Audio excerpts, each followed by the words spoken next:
इतिहासकाराने या निर्भय मराठ्यांचा पराक्रम सुवर्ण अक्षरांनी लिहिला. जगातील मोठमोठ्या इतिहासकाराला देखील छत्रपती शिवाजी महाराजांविषयीचा स्वाभिमान अभिमान आजही 350 वर्षानंतर विसरता येत नाही. यातच या माझ्या मराठी दौलतीच्या राजाचं मोठेपण दडलेलं आहे. 19 फेब्रुवारी 1630 साली छत्रपती शिवाजी महाराजांचा जन्म झाला शिवनेरी किल्ल्यावर. महाराज शिवनेरी किल्ल्यावरती लहानाचे मोठे झाले. अवघ्या 9व्या वर्षी महाराजांचे वडील शहाजी राजे बेंगळूरमध्ये सरदार होते. शहाजी राजांचा जिजामातेला पत्र आलं आणि त्या पत्रामध्ये नमूद केलेलं होतं की जिजामाते, जिजाबाई, आम्हाला बाळराजाची खूप आठवण येते, आम्हाला बाळराजाला भेटायचंय. त्यावेळी जिजामाता शिवाजी महाराजांना बाल शिवाजीला घेऊन बेंगलोरकडे रवाना झाली. बेंगलोरमध्ये पोहोचल्याच्या नंतर तिथे सर्व काही नवीन, सरदार नवीन, मावळे नवीन, दरबार नवीन. त्या नव्या दरबारामध्ये हा बाल शिवाजी ह्या कोपऱ्यातून त्या कोपऱ्यात, त्या कोपऱ्यातून ह्या कोपऱ्यात खेळू लागला, पळू लागला. रात्रीची वेळ झाली, झोपायची वेळ झाली. जिजामाता बाळराजेला शोधत होती, पण बाळराजे काय सापडत नव्हते. त्यावेळी जिजामाता दुःखात आली आणि जिजामातेने सर्व मावळ्यांना सांगितलं की जावा आणि शिवाजी महाराजांना शोधा, शिवाजी महाराज सापडत नाही. चारी दिशेने दरबाराच्या सर्व मावळे गेले आणि मावळ्यांनी शिवाजी महाराजांना शोधायला सुरुवात केली.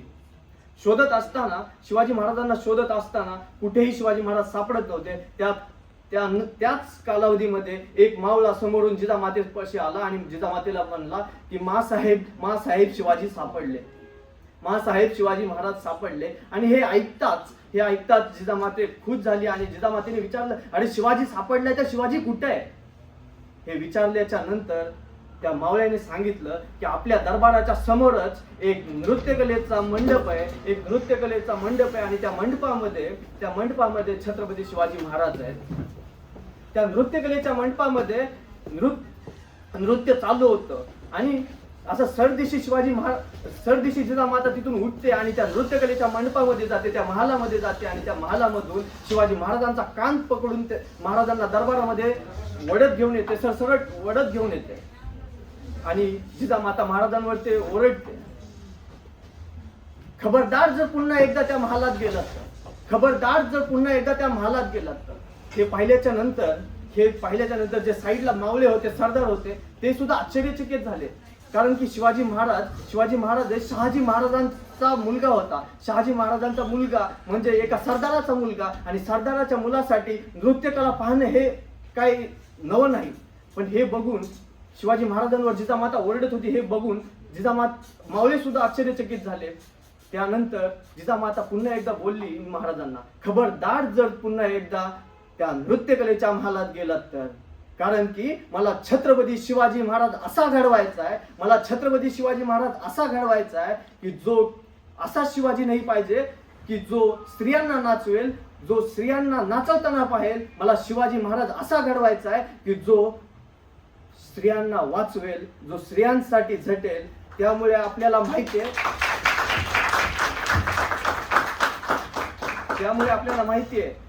की आपल्या राजाने जो स्वराज्य निर्माण केलं, त्या स्वराज्याच्या जो ब्रीदवाक्य असते, ते ब्रीदवाक्य देखील हेच आहे की हे स्वराज्य व्हावे ही स्त्रींची इच्छा. ह्या वाक्यातून आपल्याला समजून येते.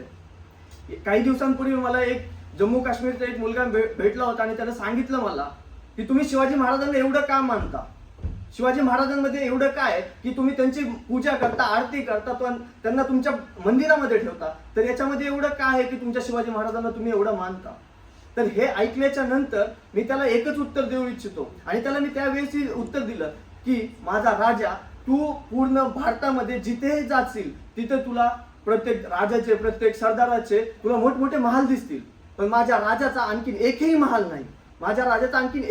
नाही. कारण माझ्या राजानं किल्ले घडवले, माझ्या राजाने किल्ले बांधले, पण त्या किल्ल्यावरती स्त्रियांचा सन्मान केला, ना की महाल बांधून त्या महालामध्ये स्त्रियांना नाचवलं. हा माझा राजा होता.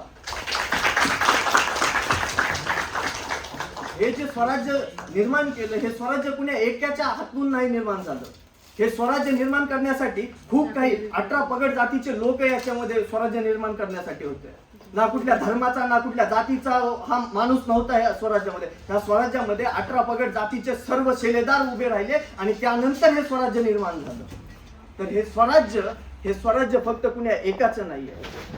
मला सांगावं असं वाटतं, एक न्हावी समाजाच्या एका शिलेदाराचं, एका मावळ्याचं, शिवा काशीद, पन्हाळ्याला वेडा पडला.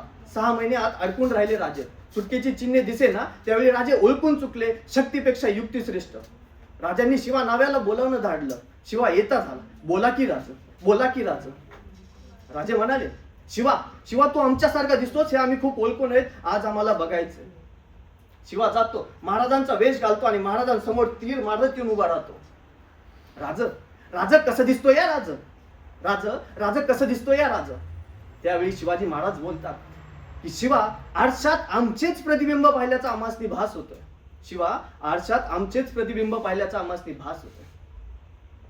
त्यावेळी शिवा काशीद म्हणतो, म्हणजे राज सिद्धिबी आम्हासनी ओळखायचा नाही. हे ऐकून स्थिर झाले राजे शिवा नाव्याला विचारतात, अरे शिवा, तुला कसं कळलं की आम्ही तुला सिद्धीच्या भेटीला पाठवणार? त्यावेळी शिवा काशीद जे बोलला ते ऐकण्याजोगे. शिवा काशीद बोलला की अहो राज, तुमच्या संग इतक्या दिवस राहिलो, तुमच्या काळजाचं ठोकं बी आम्हासनी खावंय. अहो भेटतो की त्या सिद्धीस. आश्चर्याने राजे पुढे सरकावले आणि शिवा काशीदला राजांनी घट्ट अशी मिठी मारली. राजांच्या डोळ्यातून अश्रूचे थेंब उघळले आणि ते अश्रूचा थेंब एक शिवा नाव्याच्या पाठीवरती पडला आणि हाच थेंब शिवा नाव्यासाठी एक आशीर्वादाची थाप, एक शेवटची राजाची थाप म्हणून राहिली. 2 पालख्या तयार करण्यात येतात. एका पालखीत स्वतः छत्रपती शिवाजी महाराज, तर दुसऱ्या पालखीमध्ये शिवा काशीदला बसवण्यात येतात. एक पालखी पुढच्या दाराने सिद्धीच्या वेड्याकडे जाती, तर दुसरी पालखी मागच्या दाराने विशालगडाकडे रवाना होते. सिद्धीच्या वेड्यावरती पालखी पोहोचते आणि पोहोचल्याच्या नंतर तिथे जाताच एक संशयी डोळा हेरला जातो. तो म्हणजे अफजल खानाचा मुलगा फाजल खान कडाडतो, ये शिवाजी नहीं हो सकता. सिद्धी जोहरला राग येतो. सिद्धी जोहर विचारतो, कैसे कह सकते हो कि ये शिवाजी नहीं हो सकता? हे ऐकल्याच्या नंतर फाजल खान म्हणतो, अगर ये असली शिवा होगा तो इसके मस्तक पर तलवार का वार होगा. शमशीर फिरली. सिद्धी जोहर सरदेशी पुढे सरला आणि महाराजांचा जिरेटोप खाली फेकून दिला. त्यावेळी शिवा काशीदला सिद्धी जोहर विचारतो, अरे मरने से पहले आखिरी बार पूछ रहा हूं, सच बता. शिवा काढतो, हाँ मैं ही हूं शिवा. पुन्हा एकदा सिद्धी विचारतो, मरने से पहले आखिरी बार पूछ रहा हूं, सच बता. पुन्हा एकदा शिवा तेच बोलतो आणि शेवटी ज्यावेळेस शिवा काशीदला विचारलं जातं की मरने से पहले आखिरी बार पूछ रहा हूं, सच बता, त्यावेळी शिवा काशीद बोलतो, अरे जन्माला जरी शिवा काशीद म्हणून आलो असलो तरी मरताना छत्रपती शिवाजी महाराज म्हणून मरतोय. हे भाग्य काय शमशेर फिरली. सिद्धी सरदेशी पुढे सरला आणि म्यानातून तलवार बाहेर काढली आणि शिवा काशीदचं मुंडकं छाटलं. शिवा काशीदचं मुंडकं जमिनीवरती पडलं. श्वासानी माती उंच उडाली आणि त्या उडणाऱ्या मातीला शिवा सांगत राहिला, सांग माझ्या राजाला शिवा मेला. मातीत मेला. शिवा मेला, मातीत मेला. अरे मातीत मरणारे खूप असतात, पण मातीसाठी मरणारे फक्त आणि फक्त शिवाजी महाराजांचे मावळे.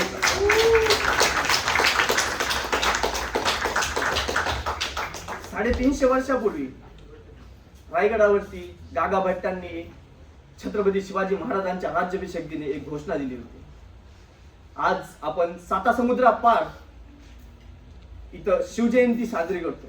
महाराजांची 395वी शिवजयंती आणि त्यानिमित्त आपण इथं सर्वजण जमलोय.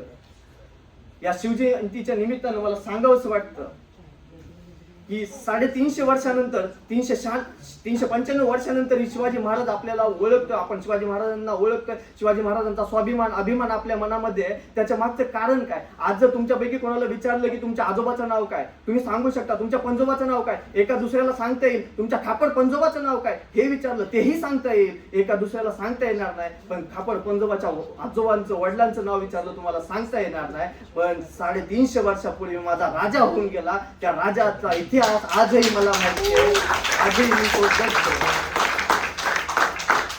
350 वर्षापूर्वी माझ्या राजाच्या राज्याभिषेक दिनी जी गागा भट्टांनी रायगडावरती घोषणा दिली होती, आज ती मला आठवते आणि मला आज सांगावीशी वाटते. क्षत्रिय कुलावतंस, हिंदवी स्वराज्य संस्थापक, सिंहासनाधीश्वर, प्रौढ प्रतापी, प्रौढ पुरंदर, महापराक्रमी, परम प्रतापी, महाराज धीराज, श्रीमंत योगी, श्री श्री श्री छत्रपती शिवाजी महाराज की जय. छत्रपती शिवाजी महाराज की जय. छत्रपती शिवाजी महाराज की जय. धन्यवाद.